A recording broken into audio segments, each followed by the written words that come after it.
MLC Duvvada Srinivas కుటుంబ వివాదం రోడ్డెక్కింది. తన భర్తను ట్రాప్ చేశారంటూ ఓ మహిళపై ఆరోపణ చేశారు దువ్వాడ వాణి. అయితే ప్రస్తుతం మనతో ఎవరైతే ఆ మహిళ ఆరోపణలు ఎదుర్కొంటున్నారో మహిళ దెబ్బల మాదిరి గారు ఉన్నారు. మేడం, ఏంటి 2 రోజుల నుంచి మీ ఇంటి చుట్టూ గొడవ జరుగుతుంది? ఆవిడ దువ్వాడ వాణి మీ మీద ఆరోపిస్తుంది తన భర్తను ట్రాప్ చేశారని. ఏం జరుగుతుంది? ఏంటి ట్రాప్ చేయడానికి దువ్వాడ శ్రీనివాస్ అనే వ్యక్తి 3 years 4 years బేబీ కాదండి.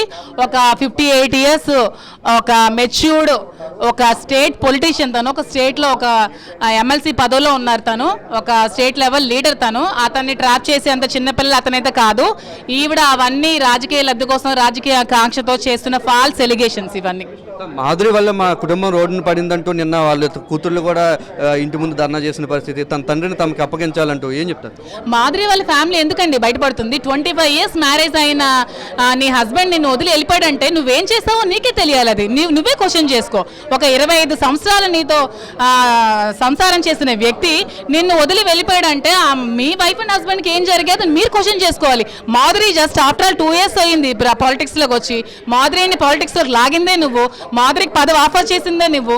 మాధురికి శ్రీన్ గారితో వర్క్ చేయమని చెప్పిందే నువ్వు. నువ్వే నన్ను జగన్మోహన్ రెడ్డి దగ్గర కూడా పంపించిన వ్యక్తివే నువ్వు. మరి నువ్వే నన్ను ట్రాప్ చేశానని చెప్తే అది మీ విజ్ఞతకి వదిలేస్తున్నాను నేను. అది మీరే క్వశ్చన్ చేసుకోవాలి. 25 years నువ్వు ఒక అతనితో లైఫ్ లీడ్ చేసిన వ్యక్తి నిన్ను వదిలి వెళ్ళిపోయాడంటే ఈ 25 yearsలో మీరు ఎంత టార్చర్ పెట్టారో, మీరు ఎంత అతనికి ఇది సైకోయిజం చూపించావో నీకే తెలియాలి. అది మాధురి అనే వ్యక్తిని ఎప్పుడు రాజకీయాల్లో తీసుకొచ్చారు? ఎవరు తీసుకొచ్చారు?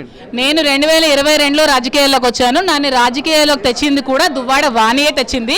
ఆమె మనుషులు నా దగ్గరికి పంపించి నన్ను రిక్వెస్ట్ చేసి నన్ను పాలిటిక్స్లోకి రమ్మని రిక్వెస్ట్ చేసి నన్ను మహిళా అధ్యక్షురాలుగా అపాయింట్ చేసింది ఆవిడే దగ్గరుండి కార్యక్రమాలను చేసుకోమని చెప్పింది ఆవిడ.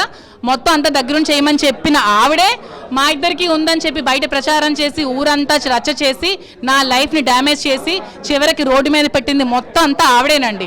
ఏదో మీడియా ఉంది కదా అని మీడియా మీదకి వచ్చి నువ్వు ఫాల్స్ ఎలిగేషన్స్ చెప్తే అంతా నిజాలు అయిపోవండి. మీ మనసాక్షి అంటూ ఒకటి ఉంటే మీరు క్వశ్చన్ చేసుకోండి. మీరు ఏం చేశారు, మీరు పాలిటిక్స్లో ఎలాంటి తప్పుడు నిర్ణయాలు తీసుకున్నారో మీరు క్వశ్చన్ చేసుకోండి. మీరు నిజంగా వాణి గారికి ఒక మాట అడుగుతున్నాను. టికెట్ శ్రీన్ గారికి వెళ్ళిన తర్వాత హార్ట్ఫుల్గా శ్రీన్ గారి కోసం మీరు పనిచేశారా? జగన్మోహన్ రెడ్డి దగ్గరికి ఇప్పుడు వెళ్తున్నారని చెప్పారే, మీరు మీ తండ్రి టీడీపీకి ఎలా సపోర్ట్ చేశారు? టీడీపీ ఓట్లు ఏమని ఎలా చెప్పారు? మీరు హార్ట్ఫుల్గా శ్రీన్ గారికి మీరు సపోర్ట్ చేశారా? మీరు ఓట్లు ఏమని ఎవరికైనా అడిగారా? ఇప్పుడు జగన్మోహన్ రెడ్డి గారి కోసం మాట్లాడుతున్నావు కదా, మరి శ్రీన్ గారికి ఓట్లు ఏమని చెప్పి జగన్మోహన్ రెడ్డిని గెలిపించమని పెట్టి ఒక్కరికైనా ఓటేయమని చెప్పావా?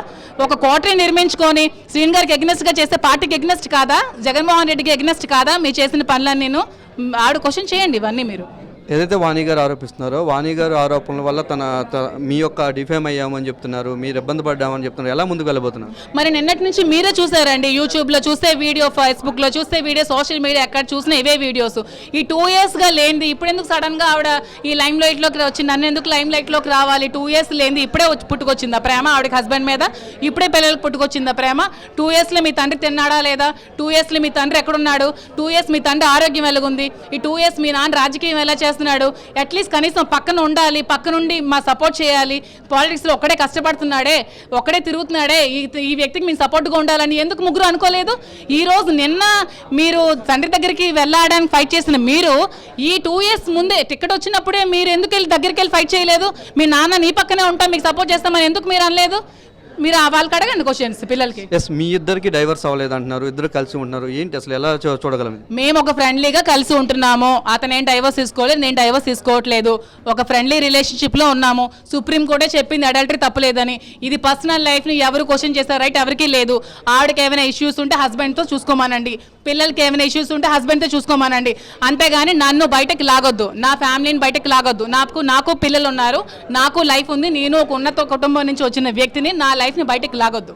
ఒకవేళ ఇద్దరికి డైవర్స్ కానీ ఏమైనా వస్తే మీరు ఏమైనా పెళ్లి చేసుకుంటారు? అది ఫ్యూచర్లో ఇంకా డిసైడ్ అవ్వాలండి. అది మీరు శ్రీన్ గారికి క్వశ్చన్స్ అన్ని అడిగితే బాగుంటుంది ప్రెస్ మీట్లో. ఇది తన వ్యక్తిగత జీవనంలో దూడడం సరికాదనేసి ఇన్నేళ్ళు ఏదైతే తను కష్టపడి పనిచేసినా తన అధికారంలోకి ఏదైతే రాజకీయాల్లో తీసుకొచ్చింది కూడా దువ్వాడ వాణి అని చెప్పేసి ఆరోపిస్తున్నారు. కేవలం వాణి వ్యవహార శైలి వల్లనే ఏదైతే తాను అయితే ఇబ్బందులు పడ్డానో దీనివల్లనే తాను దువ్వాడ శ్రీనితో కలిసి ఉంటున్నాను, ఇది ఓన్లీ ఫ్రెండ్లీగా కలిసి ఉంటున్నాను, తను నాకు ఒక గైడ్గా ఒక ఫిలాసఫర్గా మాత్రమే తను నాతో ఉన్నారు అని చెప్పేసి అయితే ప్రస్తుతం చెప్తున్నారు. ఫ్యూచర్లో ఎలా జరగబోతుందో వేచి చూడాలని చెప్పేసి అయితే మాతో చెప్తున్నారు. కెమెరా సూర్యతో బాలు, 10 టీవీ శ్రవణం జిల్లా.